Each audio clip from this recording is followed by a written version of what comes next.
I'm proud to sponsor the bill that would push back on the administration. Let me read you a quote from September 6, 2019.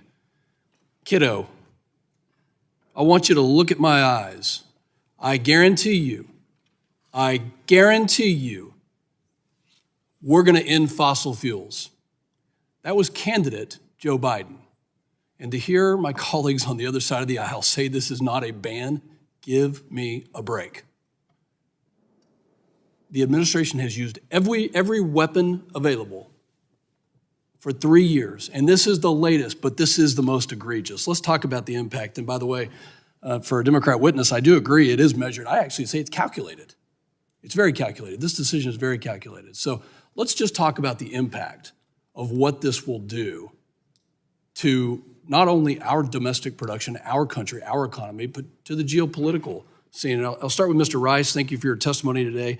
Has time been used as a weapon both previously, and is this another use of that? And what's the impact to EQT? What's the impact to your buyers? Tell us the story that you're facing. Yeah, I mean, this is the playbook. It's delay, introduce uncertainty, and the playbook has been proven to be incredibly impactful and incredibly effective. Pipeline cancellations are probably one of the most destructive forces that are causing energy prices to be extremely erratic, and unfortunately, we're starting to see the beginning of that playbook on the LNG industry. For Mr. McCown, talk about the geopolitical impacts. How does this affect our national security? And by the way, it's been said that this doesn't impact FTA countries. Well, there's 195 plus countries in the world, and only 14 of them are FTA.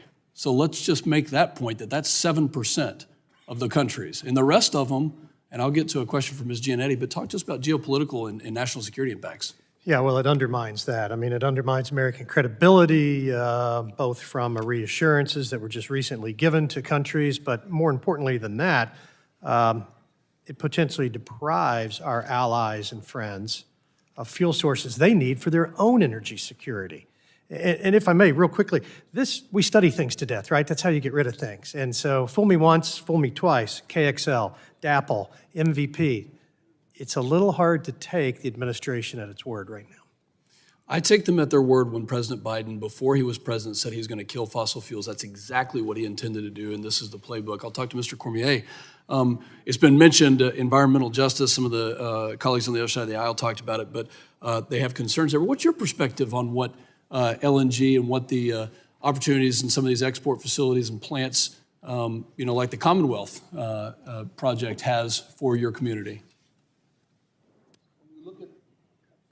When you look at the FERC map, and this is something I think is very important, that's why I would love to have our agency host a committee. These LNG plants or LNG facilities are not anywhere near folks that are spoken of as being impacted. I'm from what you would call North Lake Charles, which is the urban part of Lake Charles, born and raised there. There's no industrial facility anywhere in our community. These facilities on the coast, granted, Cameron Parish, what Cameron has, you have 230 people in Cameron proper. Cameron is a very small place, very important place, historically part of Louisiana's culture. Hackberry has about 1,000 folks where Cameron LNG is at. Chenier, right across, you have Port Arthur, right over the Sabine River. These impacts that we're talking about, especially when it comes to the populations that's being focused on, it's not in their backyard. Mm-hmm. Thank you. Ms. Giannetti, what percentage of the Louisiana grid is serviced by LNG? What percentage of the Louisiana? Electrical grid? I do not know the answer to that. 50+%. So these are the people that we're worried about. All of us are worried about. So what I want to ask you is, if the law says that they must approve, as your testimony states, why is DOE stalling? We go from a 90-day approval process during the Obama administration to an average of 60 days during the Trump administration to an average of 365 plus days during this administration. But yet you say that they must approve, as your testimony states. Why are they stalling?